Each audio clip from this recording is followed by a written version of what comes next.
जख्मी लोग, टूटे हुए रोपवे, मदद में लगी टीम, खामोश पत्थरों के माहौल ने बता दिया कि हादसा ऐसा कि जान जाते जाते बची। लेकिन भगवान का रूप बनकर पहुंची भारतीय वायुसेना ने वो कर दिखाया जिसकी सभी उम्मीद लगाए बैठे थे।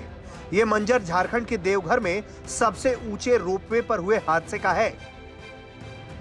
त्रिकुट की पहाड़ियों पर हुए हादसे के बाद रेस्क्यू ऑपरेशन चलाया गया। ट्रॉलियों में फंसे लोगों का रेस्क्यू अभियान चल रहा है, लेकिन जब एक नन्ही सी जान को बचाने की ये तस्वीरें सामने आई तो लोगों ने राहत की सांस लेनी शुरू की। देखिए, उस पर कल से ही मेरी नज़र है और एनडीआरएफ से भी मदद ली गई है, एयरफोर्स से भी मदद ली गई है और जो इसके एक्सपर्ट्स हैं गरुड़ा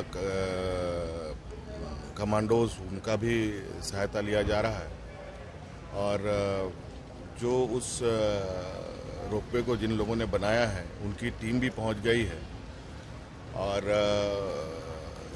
कुल मिलाकर के सभी तरीके से प्रयास हो रहा है। और चूँकि रात थी, रात के समय बहुत सारी चीज़ें नहीं हो पाई, लेकिन सभी तैयारी के साथ लोग अर्ली मॉर्निंग से वहाँ पहुँच चुके हैं और चीज़ों पर हम लोगों की नज़र है। ये सभी लोग रविवार शाम 5 बजे 1000 फीट की ऊंचाई पर झूलती हुई ट्रॉलियों में फंसे हैं। सभी जिंदगियों को बचाने के लिए सेना की मदद ली जा रही है। मौके पर सेना के 2 Mi-17 हेलीकॉप्टर पहुंचे। दरअसल हादसा भी ट्रॉलियों के आपस में टकरा जाने की वजह से हुआ। वहीं हादसे के दौरान मौजूद लोगों की माने तो एक ट्रॉली की ऊपर चढ़ने और दूसरी ट्रॉली के नीचे उतरने के दौरान दोनों की टक्कर हुई। वहीं दूसरी तरफ प्रशासन की ओर से जारी बयान में कहा गया है कि ट्रॉली डिस्प्लेस होने के चलते यह हादसा हुआ। प्रशासन के आला अधिकारी मौके पर पहुंचे हुए हैं। इससे पहले एनडीआरएफ के दस्ते को मौके पर भेजकर रेस्क्यू ऑपरेशन को शुरू किया गया, जहां फंसे हुए लोगों को निकालने की कवायद शुरू की गई। कल शाम को जैसे सूचना मिली तो हमें तो ये आभास हो गया था कि ट्रॉलीज की जो लोकेशन होगी वो काफी हाइट पे होगी, क्योंकि पहले भी हम लोगों ने कई सारे ट्रॉली ऑपरेशंस किए हैं, रेस्क्यू ऑपरेशंस मसूरी में एक बार किया था, जैसे कि लगभग 1 दशक पहले, तो इसका अनुभव तो था ही, लेकिन ये विशेष तौर पर इम्पोर्टेंट था कि एरिया बहुत वास्ट था और अंधेरा हो गया था पहुंचते पहुंचते, चूंकि हमारी जो टीम्स थी वो रांची से वहां पे पहुंची और हम लोगों ने रात को पहुंचते ही सिचुएशन को एनालाइज किया और हमारी जो सिस्टर एजेंसीज हैं, इंडियन एयरफोर्स, आर्मी, एनडीआरएफ, उनके साथ हम लोगों ने बैठकर पूरा एक चॉकआउट किया प्लान वहां का और 2 तरफ से अप्रोच करने की बात हुई। एक तो इंडियन एयरफोर्स की तरफ से जो उनके चॉपर्स हैं उनको उन लोगों ने एम्प्लॉय किया और बहुत ही शिद्दत के साथ उन लोगों ने पहुंचने की कोशिश की नजदीक से नजदीक। दूसरी तरफ से जो हमारी टीम्स थी उन लोगों ने ग्राउंड से अप्रोच करना शुरू किया लोकेशंस की तरफ एनडीआरएफ के साथ मिलकर।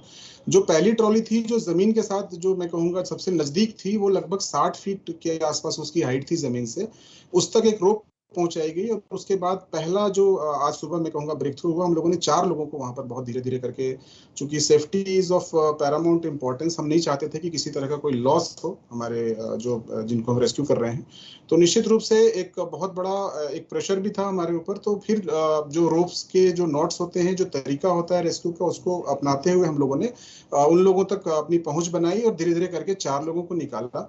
दूसरी तरफ से जो चॉपर्स थे उन लोगों ने भी एनालाइज किया सिचुएशन को, वहां पर अपने लोग भेजे एंकरिंग के साथ और वहां से भी लोगों को निकाला जा रहा है। जिस त्रिकुट पहाड़ी पर यह हादसा हुआ है, अगर उसके बारे में बात करें तो त्रिकुट पहाड़ी देवघर के सबसे पॉपुलर टूरिस्ट स्पॉट में शुमार है। यहाँ ट्रैकिंग, रोपवे और वाइल्ड लाइफ एडवेंचर मिलते हैं। यहाँ त्रिकुट देव महादेव का मंदिर है। 3 चोटियों की वजह से इसे ट्राइकल हिल्स के नाम से भी जाना जाता है।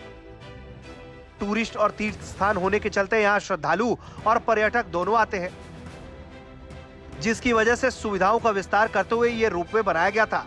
लेकिन ये रोपवे अब हादसे का शिकार हो गया, जहां भारतीय वायुसेना ने आगे बढ़कर लोगों की जान बचाने की मुहिम शुरू की हुई है।